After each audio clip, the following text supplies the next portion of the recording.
இன்னைக்கு நம்ம கிச்சனில் ஹோட்டல் டேஸ்ட்டை மிஞ்சும் செம காரசாரமான சிக்கன் கிரேவி தான் செய்ய போகிறோம். இந்த ரெசிபி இருந்தால் சப்பாத்தி, பரோட்டா, இடியாப்பம், சாதம் எல்லாமே வேறு லெவலில் இருக்கும். வீடியோவை ஸ்கிப் பண்ணாமல் முழுசாக பாருங்கள். வாங்க வீடியோவுக்குள்ளே போகலாம். இந்த சிக்கன் கிரேவி செய்கிறதுக்கு நான் 750 கிராம் சிக்கன் எடுத்துருக்கிறேன். இதில் ஈரல், கல்லீரல், எலும்பு, இறைச்சி எல்லாமே சேர்த்து 750 கிராம் எடுத்து இப்படி குட்டி குட்டியாக கட் பண்ணி வச்சுருக்கிறேன். இதை நல்லா வாஷ் பண்ணி எடுக்கணும். ஒரு 2-3 தண்ணியில் நல்லா கழுவிட்டு ஒரு பெரிய பாத்திரத்தில் சேர்த்துக்கொள்ளுங்க.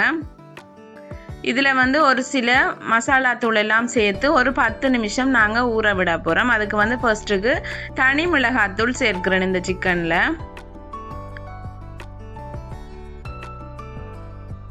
அதே மாதிரி இந்த சிக்கனுக்கு தேவையான உப்பு, தூளுப்பு தான் சேர்க்கிறேன்.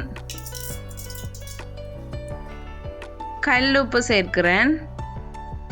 அதே மாதிரி கறி மிளகாத்தூள் ஒரு 2 டேபிள் ஸ்பூன் அளவில் சேர்க்கிறேன்.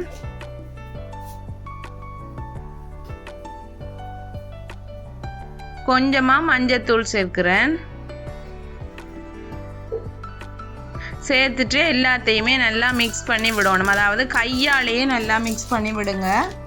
கையாலேயே நல்லா பிசைஞ்சு விட்டீங்கன்னு சொன்னால் அந்த உப்பு, தனி மிளகாத்தூள் அந்த எல்லா டேஸ்ட்டும் அந்த சிக்கனோட நல்லா இறங்கி ஒரு 10 நிமிஷம் அது நல்லா சிக்கன் ஊறி வரும். நல்லா கையில் பிசைஞ்சு எடுத்துக்கொள்ளுங்க.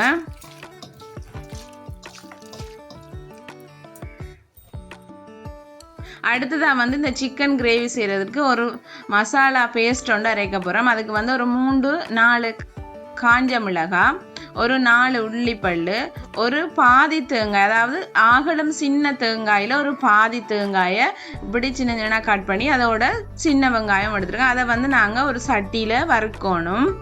கொஞ்சமாக எண்ணெய் சேர்த்துக்கொள்ளுங்க. எண்ணெய் சேர்த்துட்டு இந்த எடுத்து வச்சுருக்கிற காஞ்ச மிளகாய், உள்ளி, தேங்காய், சின்ன வெங்காயம் எல்லாத்தையுமே நல்லா வதக்கி எடுத்துக்கொள்ளுங்க.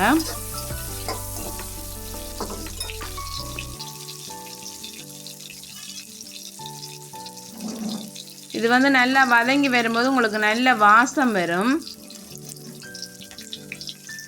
இதில் நான் பட்டை, கிராம்பு, ஏலக்காய், பிரியாணி மசாலா, பிரியாணியில் எல்லாமே சேர்த்துக்கொள்கிறேன். அதையும் சேர்த்து வதக்கி கொள்கிறேன்.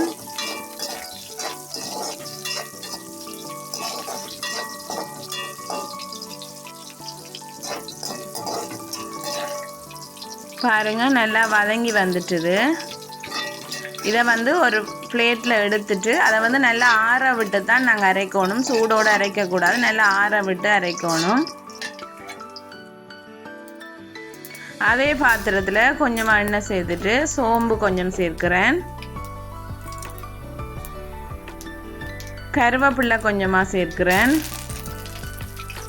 இந்த கருவேப்பிலையும் சோம்பு நல்லா பொரிஞ்சு வரும்போது பெரிய வெங்காயம், ஒரு மீடியம் சைஸ் வெங்காயம், அதோட ஒரு 2 கறி மிளகாய் வெட்டி வச்சுருக்கிறேன். அதையும் சேர்த்து வதக்கி கொள்கிறேன். இதில் வேறு எதுவுமே நான் சேர்க்கல.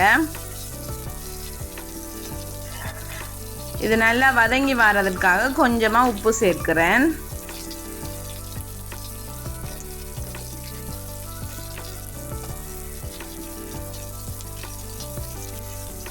இது நல்லா வதங்கி வரும்போது இந்த மிக்ஸ் பண்ணி வச்சுருக்கிற சிக்கனையும் நான் சேர்த்துக்கொள்கிறேன். சிக்கன் எடுக்கும்போது ஒரு டைம் இந்த மாதிரி செய்து பாருங்கள். வீட்டில் இருக்கிற எல்லாருக்குமே ரொம்பவே பிடிக்கும். கண்டிப்பாக ட்ரை பண்ணி பார்த்துட்டு எப்படி இருக்குன்னு சொல்லி கமெண்டில் சொல்லுங்கள்.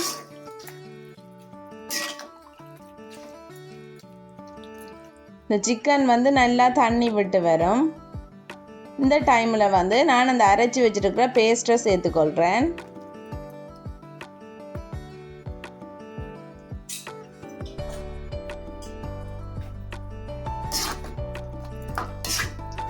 சேர்த்துட்டு நல்லா மிக்ஸ் பண்ணி விடுங்க.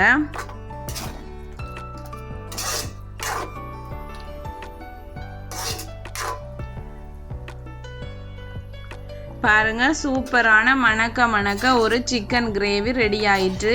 இது சப்பாத்திக்கு, கொத்து பராட்டாக்கு, சாதத்துக்கு எல்லாமே சூப்பராகவே இருக்கும். கண்டிப்பாக ட்ரை பண்ணுங்க பாருங்கள்.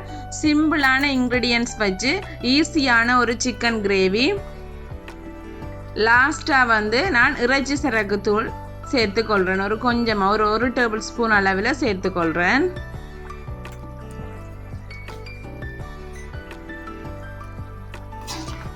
இந்த கறி வந்து நல்லா வத்தி சூப்பரான ஒரு கிரேவி பதத்துக்கு வரும். ரொம்பவே டேஸ்டாக இருக்கும். கண்டிப்பாக ட்ரை பண்ணி பாருங்கள்.